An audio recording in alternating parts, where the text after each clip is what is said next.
안녕하세요. 저는 뉴질랜드로 워킹홀리데이를 다녀온 워홀프렌즈 12기 홍지혜라고 합니다. 오늘 온라인 워홀톡톡 설명회에서 여러분들을 만나뵙게 돼서 너무너무 반갑습니다. 먼저 발표 순서는 크게 4파트로 나누었는데요. 워홀을 떠나기 전 초기 정착 단계, 구직 단계, 워홀 그 이후의 삶에 대해서 전해드리려고 합니다. 워홀 준비 과정에서 뉴질랜드는 제 생각에 다른 국가들보다 정보가 많이 부족하다고 느꼈기 때문에 사전에 여러분들이 보내주신 질문들을 바탕으로 구성했으니 조금이나마 궁금한 지점들이 해소가 되셨으면 좋겠습니다. 먼저 발표에 앞서서 짧게 제 소개를 드리자면 저는 2019년 6월부터 2020년 3월까지 약 10개월간 뉴질랜드에서 워킹홀리데이를 마쳤습니다. 올 초반 3개월은 영어에 익숙해지기 위해서 어학연수를 저는 병행을 하였고 나머지 6개월은 반지의 제왕 세트장에서 비지터 호스트로 뉴질랜드 현지 기념품 샵에서 캐셔로 일했습니다. 저는 5월을 떠날 당시에 21살로 대학교 1학년을 마치고 5월을 가기로 결심을 했었는데요. 5월에 가고 싶었던 가장 큰 이유는 너무나도 다른 세상에서 살아보고 싶었던 마음이 컸었고 영어를 유창하게 구사하고 싶어서였습니다. 그래서 저는 한국에서 5월을 떠나기 전에 크게 3가지 목표를 세웠는데요. 첫 번째로 한국식 입시 영어가 아니라 살아있는 언어로서의 영어를 배워올 것. 두 번째로 한국에서 해보지 않은 또 새로운 경험들을 두려워하지 않고 시도해볼 것. 마지막으로 그런 경험을 통해서 나의 세계관을 넓히고 시야를 넓히고 돌아올 것이라는 목표가 있었습니다. 그래서 저는 여러 지역을 고민하다가 뉴질랜드를 선택을 했었는데요. 그 이유는 영어를 일단 잘하고 싶었던 목표가 있었기 때문에 영어권 국가일 것, 또 다른 워홀 국가보다 비교적 덜 알려진 곳이라는 점들이 저한테 큰 메리트로 다가왔습니다. 다음으로 저는 굉장히 날씨의 영향을 많이 타는 사람이기 때문에 너무 춥거나 또 덥지 않은 지역으로 떠나고 싶었고 또 한국의 쳇바퀴 같은 삶에서 벗어나서 여유를 느끼고 제 삶에 대해서 좀 진지하게 고민할 수 있는 시간을 가질 수 있는 또 그런 지역을 찾아서 뉴질랜드로 떠나게 되었습니다. 그 다음 저는 뉴질랜드에 도착을 하고 난 후에 지역 이동을 총 4번을 했는데요. 보통 한두 개 지역을 선택해서 거주하시는 분들도 많으신데 저는 5월에서 최대한 많은 경험을 하고 싶었기 때문에 3개월에 한 번씩 지역 이동을 하게 되었습니다. 첫 번째 거주했던 곳은 북섬의 혹스베이라는 지역으로 시즌잡, 키위 피킹이나 패킹, 공장잡 같은 것들을 원하시는 오월러 분들이 많이 선택하는 지역이었습니다. 저렴한 물가가 굉장히 장점이었지만 한국 시골보다도 더 한적하고 조용하다는 단점이 있었고요. 두 번째로 뉴질랜드 수도인 웰링턴으로 이동해서 어학원에 다녔는데 대도시여서 문화생활을 즐기기는 굉장히 좋았지만 현지에 대학생들이 많이 거주하고 있어서 잡을 구하는 게 생각보다 어렵고 또 물가가 많이 비싸다는 게 단점이었습니다. 그리고 나머지 2 지역은 오홀로 분들께도 좀 생소한 지역일 수 있는데요. 마타마타와 티아나우라는 지역입니다. 이곳은 제가 구직을 해서 살았던 곳으로 각각 북섬, 남섬에 위치하는 정말 조용한 시골 마을이었습니다. 저는 이렇게 주로 시골 지역에서 많이 지냈는데 제 개인적인 생각으로는 지역 선택을 하실 때 처음에는 대도시 오클랜드나 크라이스트 처치 같은 곳에 가셔서 잡을 구하시고 적응기를 가지셔도 좋을 것 같습니다. 다음으로 초기 정착 과정에서 가장 중요한 숙소를 구하는 방법인데요. 뉴질랜드 오홀을 가시면 보편적으로 플랫이라는 쉐어하우스에 거주하시게 될 거예요. 그래서 크게 한인 플랫, 외국인 플랫을 선택할 수 있으실 텐데요. 옆에 보이시는 트레이드미, 지역별 페이스북 그룹에서는 현지 플랫을 찾으실 수 있으실 거고 코리아 포스트라는 사이트에서 한국인 플랫메이트들을 구할 수 있습니다. 그리고 플랫을 알아보실 때 반드시 고려해야 될 점 몇 가지 가져왔는데요. 먼저 플랫 비용과 본드비라고 하는 보증금을 잘 살펴보시고 또 시내와의 거리, 교통편도 체크해보시면 좋을 것 같습니다. 특히 이 보증금 개념의 본드는 한국과 달리 많은 돈을 보증금으로 지불하는 게 아니라 약 2, 3주치의 플랫 비용을 미리 지불하고 이제 집을 나올 때 그 돈을 돌려받는 개념입니다. 그리고 이 집이 마음에 들어서 플랫 뷰잉을 갔을 때 플랫메이트가 몇 명이나 사는지 또 플랫 분위기는 어떤지 규칙이 있는지 이런 것들도 방 컨디션과 함께 보시면 좋을 것 같습니다. 마지막으로 계약서를 쓰실 때 최소 계약 기간과 집을 나갈 때 사전에 집주인에게 알려줘야 되는 노티스 기간 약 2주, 3주 정도가 보편적인 것 같습니다. 이런 기간들도 잘 살펴보시길 바랍니다. 다음으로 여러분들이 많이 궁금해하셨던 영어에 대한 이야기인데요. 우선 저는 5월을 가기 전에 영어 베이스가 정말 많이 부족한 편이었습니다. 일단 긴 문장이나 복잡한 상황 설명을 할 수 없는 수준이었고, 그래서 떠나기 전에 영어 패턴 유튜브나 영어 카페에서 원어민 친구들과 얘기를 하면서 준비를 했었지만, 현지에 도착하니 정말로 하나도 못 알아듣겠는 그런 무용지물의 상태가 벌어졌습니다. 그래서 저는 3개월간 영어 공부에 매진을 했었는데요. 우선 첫 번째로 어학원을 다니면서 뉴질랜드 영어에 익숙해지려고 했습니다. 어학원을 추천하시냐라는 질문을 많이 주셨는데요. 저는 어학원을 다니면서 영어 베이스를 다시 쌓아나갔고 회화 실력도 많이 늘었습니다. 그리고 제가 다녔던 곳이 유학원에서 컨택한 곳도 있었지만 2달간 지역에 소속되어 있는 평생교육원 개념인 웰링턴 하이스쿨 커뮤니티 센터라는 곳에서 조금 더 훨씬 저렴한 비용으로 영어 공부를 할 수 있었어요. 그래서 혹시 뉴질랜드의 크라이스트처치, 오클랜드, 웰링턴과 같은 대도시로 가시는 분들께는 이런 커뮤니티 센터에서 운영하는 그런 영어 코스를 좀 가성비 있게 들으시는 것도 추천드립니다.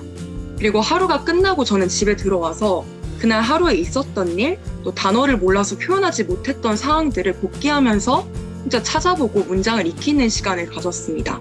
그리고 혹시 5월 전에 지금 혼자 영어 공부를 하시는 분들께는 라이브 아카데미라는 영어 유튜브를 권해드리고 싶은데요.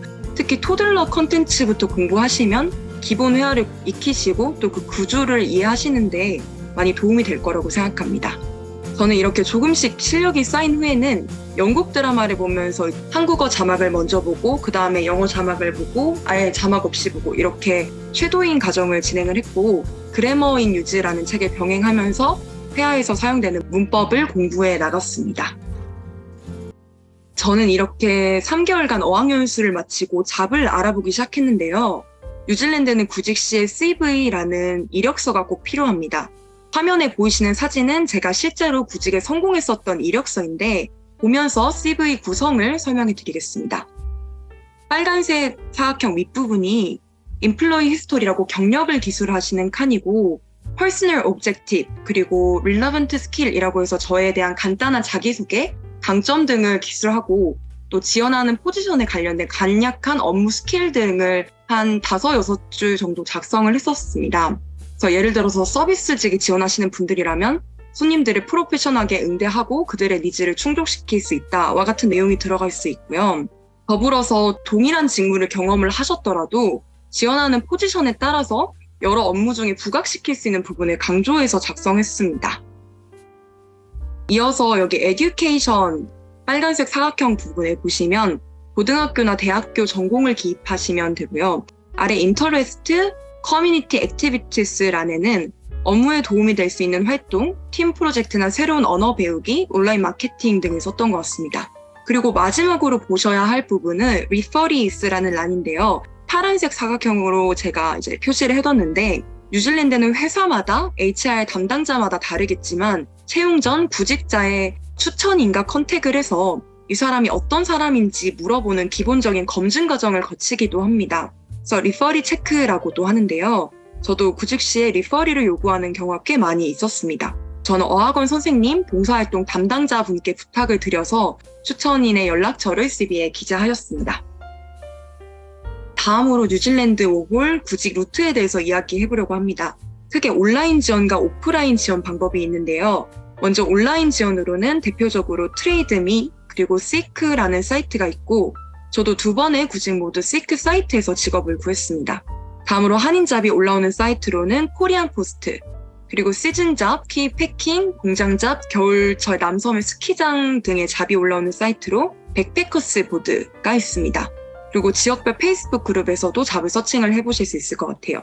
이렇게 저는 온라인 지원뿐만 아니라 오른쪽 사진과 같이 가게 벽면에 구인 광고를 붙여둔 샵에 들어가서도 직접 CV를 드롭하는 방식으로도 구직 활동을 이어나갔습니다. 저는 이런 과정을 거쳐서 약 6개월간 뉴질랜드에서 일을 할 수 있었습니다. 제 첫 번째 잡은 호비트 무비 세트, 뉴질랜드 북섬에 위치한 반지의 제왕 세트장에서 비지터 호스트 포지션으로 근무를 했습니다. 구직 경로는 식 사이트로 그리고 CV와 커버레터를 먼저 제출을 했고 이렇게 1차 서류가 합격해서 호비트 무비 세트로 대면 면접을 보러 가서 마지막으로 인사 담당자분이 제 리퍼리 체크를 진행한 후에 최종 합격을 할 수 있었습니다. 이곳에서 제가 주로 한 업무는 관광객분들을 환대해드리고 투어 시작 전에 주차 시설을 안내해드리는 역할을 가장 많이 했었고요. 간단한 투어에 대한 정보를 여쭤보시면 관광객분들과 소통하는 일을 했습니다. 저의 두 번째 잡은 뉴질랜드 현지 기념품샵 캐셔였는데요. 호비트 무비 세트 일을 그만두고 뉴질랜드 남섬으로 떠나서 일주일간의 여행이 끝나고 제가 퀸스타운 근교 티아나우라는 작은 타운에서 일을 시작하게 되었습니다. 채용 절차는 호비튼과 마찬가지로 크루 서류 제출, 2차 대면 면접, 리퍼리 체크 최종 합격 순으로 진행되었습니다. 이곳에서의 주 업무는 고객분들을 응대하고 매장 관리, 재고 정리, 정산 등의 일을 맡았고요. 타운 입구에 위치해 있어서 다국적 관광객분들과 영어로 소통할 수 있는 장점이 있어서 이곳에서 일할 때 영어가 굉장히 많이 늘었던 경험이 있습니다. 이렇게 구직 경험을 말씀드렸는데요. 그렇지만 워킹 홀리데이의 묘미는 당연히 저는 여행이라고 생각을 합니다. 저는 일을 쉬는 중간중간에 뉴질랜드 여행을 갔었는데요. 특히 대자연을 즐기시려면 남섬의 지역들을 여행해 보시는 것들을 추천드립니다. 그리고 제가 올 10개월 차가 되던 시기에 뉴질랜드가 코로나로 락다운이 되면서 제가 친구와 여행을 가기 위해서 예약했던 크라이스트처치 에어비앤비에서 한 달을 살고 한국으로 돌아오게 되었습니다. 해바라기 벽화 사진에 보이는 다국적 친구들과 한 달을 보내면서 이제 락다운이 되었지만 제가 좀 진정한 홀리데이를 즐겼던 뉴질랜드의 마지막을 잘 좀 장식하고 왔던 그런 추억이 있습니다. 이렇게 저는 10개월간 뉴질랜드 워킹 홀리데이를 마치고 한국으로 돌아왔는데요. 제 워홀은 저의 20대 터닝 포인트라고 할 수 있을 정도로 그 이후의 삶에도 정말 큰 영향을 주었습니다. 제가 떠나기 전에 세웠던 언어, 새로운 경험, 세계관의 확장이라는 세 가지 목표를 이룰 수가 있었습니다. 5월에서 돌아온 후에 저는 영어라는 언어에 대해서 떠나기 전보다 훨씬 더 자신감이 생겼고 5월 이후에도 영어 공부를 계속 지속해 나갔습니다. 또 대학교 2학년을 마치고 1년간 편입 영어를 공부해서 원하는 학교에 편입학으로 입학을 할 수 있게 되었습니다. 그리고 해외에서 혼자 독립적으로 이렇게 살아봤던 경험, 새로운 일들을 도전해봤던 경험은 저에게 새로운 시각으로 인생을 꾸려나갈 수 있도록 정말 큰 도움을 줬던 것 같습니다. 더불어서 5월에서 만났던 다양한 친구들, 자신만의 방식을 찾아서 삶을 살아가는 사람들을 보면서 또 내가 알고 있는 세상만이 전부가 아님을 알려줬던 것 같아요. 이런 경험을 통해서 저 역시 삶의 방향에 대해서 계속 고민을 하게 되었고 편입 후 대학을 졸업하는 내년에는 다시금 해외에 나가서 인턴으로 일한 후에 또 취직을 할 그런 계획을 가지고 있습니다. 5월이라는 경험이 과연 스펙이 될까? 시간 낭비는 아닐까라는 고민을 하시는 분들도 오늘 많이 있으실 것 같아요. 저의 개인적인 생각으로는 5월을 떠나서 해외에서 독립적으로 자신의 삶을 만들어가는 경험은 분명히 의미가 있고 또 본인의 삶에 엄청 큰 영향을 줄 수 있는 경험이라고 말씀드리고 싶습니다. 그래서 이렇게 각자의 방식으로 여러분들이 원하는 5월 라이프를 살아가시길 응원하면서 발표 마치겠습니다. 들어주셔서 너무너무 감사드립니다.